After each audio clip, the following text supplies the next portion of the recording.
இந்த கலியுகத்தில் இருக்கிற பெரிய ரகசியங்கள்லயே எத்தனை சிதம்பரம் ரகசியமா இருக்கட்டும், எத்தனை ரகசியமா இருக்கட்டும், இந்த கலியுகத்திலே இருக்கிற பெரிய ரகசியம் வந்து முருகனோட பிறப்பு ரகசியம். இந்த முருகனோட பிறப்பு ரகசியம் உங்களுக்கு தெரிஞ்சிருச்சுன்னா நீங்க முக்தி அடைவீங்க. அதோட நம்மளுக்கு வந்து பிறப்பு கிடையாது அப்படின்னு சொல்லி கந்தபுராணத்தில் சொல்லப்பட்டிருக்கு. இந்த பிறப்பு ரகசியத்தை தேடி தேடி பயணித்தவள் எத்தனை பேர், அதில் நானும் ஒரு சிறு துரும்பா ஒரு துகளா பயணிச்சுட்டு இருக்கேன். அந்த முருகர் சக்தி நான் உணரப்பெல்லாம் அது ஒரு பெரிய மிஸ்ட்ரியா தான் இருக்கும். ஒரு சில நேரத்தில் வந்து நானே அடங்கி ஒடுங்கிடுவேன். போதும் போதும் அமைதியாக இருந்துடும் சொல்லிட்டு ஒரு சில நேரங்களில் முருகப்பெருமானை காட்டுவார்.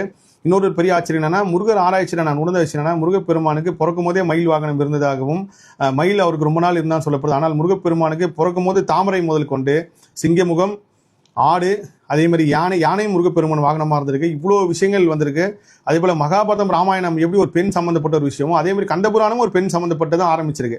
அதுதான் இந்த முருகர் ஆராய்ச்சி உணர்ந்து ஒரு பெரிய ரகசியம். அதுக்கு இன்னும் ஆவணத்தோட சொன்னா இன்னும் நல்லா இருக்கும். பெண் சக்தி பெரிய சக்தி இந்த கலியுகத்தில். அந்த பெண் சக்தியை மதிக்கிறவங்களுக்கு முருகப்பெருமான் இயற்கையாகவே அந்த சக்தி வேலை செய்யுது. சப்தகணிகள் வழிபாடு இந்த வைகாசி விசாகத்தில் செய்யுங்க.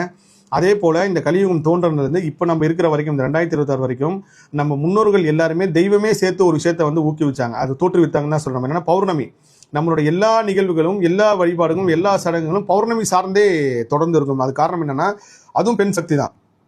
சந்திர வழிபாடு நீங்க வந்து எந்த கோயிலுக்கு போறீங்களோ, இல்லை தெய்வத்தை கும்பிடுறீங்களோ, இல்லை இயேசுவோ கிறிஸ்துவோ முஸ்லீமோ எந்த மதமாக இருந்தாலும், எந்த தெய்வ வழிபட்டாலும், புத்திஸ்டா இருந்தாலும் சரி, எய்திஸ்டா இருந்தாலும் சரி, உங்களுக்கு கடவுள் நம்பிக்கை இல்லைன்னா கூட நீங்க ஒரு சந்திரனையும் சூரியனையும் தினமும் வணங்கி நீங்க ஒரு சில விஷயங்கள் கேட்குறீங்க அப்படின்னா, கண்டிப்பா ஏதோ ஒரு வகையில் இந்த யூனிவர்ஸ் வந்து உங்களோட நம்பிக்கைக்கும், உங்களோட பக்திக்கும், உங்களோட அந்த பணிவுக்கும் ஏற்ற மாதிரி அந்த விஷயத்தை வந்து ஈஸியாக உங்ககிட்ட கொண்டு வந்து சேர்க்கும். உதாரணத்துக்கு வந்து பாபா படத்துல மந்திரம் சொன்னா காத்தாடி வருமானா, அந்த மாதிரி ஏதாவது ஒரு அற்புதம் அதிசயம் நடக்கும். இது வந்து மூட நம்பிக்கை நான் ஊக்குவிக்கல.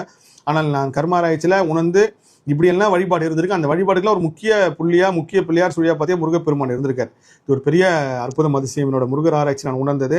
அதை வைகாசி விசாகம் திருநாளில் உங்க கூட நான் வந்து பகிர்ந்துக்கிறன்றது இன்னும் ஒரு பெரிய பாக்கியம். அதே போல முருகப்பெருமான் 6 முகங்கள்ல இருந்து தீப்பொறியா வந்ததுக்கப்புறம் கங்கை சார்ந்த அங்கதான் பயணித்து அதுக்கப்புறம் சரவண பகுதியில் சேர்ந்தாருன்னு சொல்லுவாங்க. உண்மையிலே கங்கைக்கு முருகனுக்கு உண்டான தொடர்பு வந்து ஒரு பெரிய அதிசயங்க. நான் வந்து இமயமலையில பயணிச்சுட்டு ரிஷிகேஷ்ல இருக்கும்போது கங்கை தீர்த்தம் வடப்பள்ளி முருகருக்கு எடுத்துட்டு வந்து அபிஷேகம் பண்ணுன்னு சொல்லி முயற்சி பண்ணி, அந்த தீர்த்தத்தை எடுத்துட்டு வரதுக்குள்ள உருவான தடங்கல்கள் எல்லாத்தையுமே ஒரு செகண்ட்ல முருகப்பெருமான் மாற்றி வடப்பள்ளி கோவில்ல இந்த தீர்த்தம் வந்து தான் அபிஷேகம் நடக்கும் அப்படின்ற மாதிரி ஒரு சூழ்நிலையாகி கடைசியாக நான் போய் அந்த கங்கை தீர்த்தம் முருகப்பெருமான் ராஜ மரியாதையோடு வாங்கி அந்த அபிஷேகத்தை வாங்கிட்டாரு. இது வந்து ஒரு பெரிய உண்மை.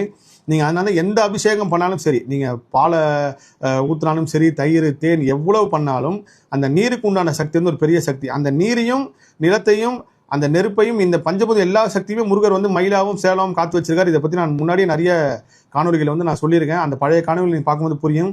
இன்னும் விரிவாகவும் என்னோட முருகர் ஆராய்ச்சியில் வந்து நான் பதிவு செய்கிறேன்.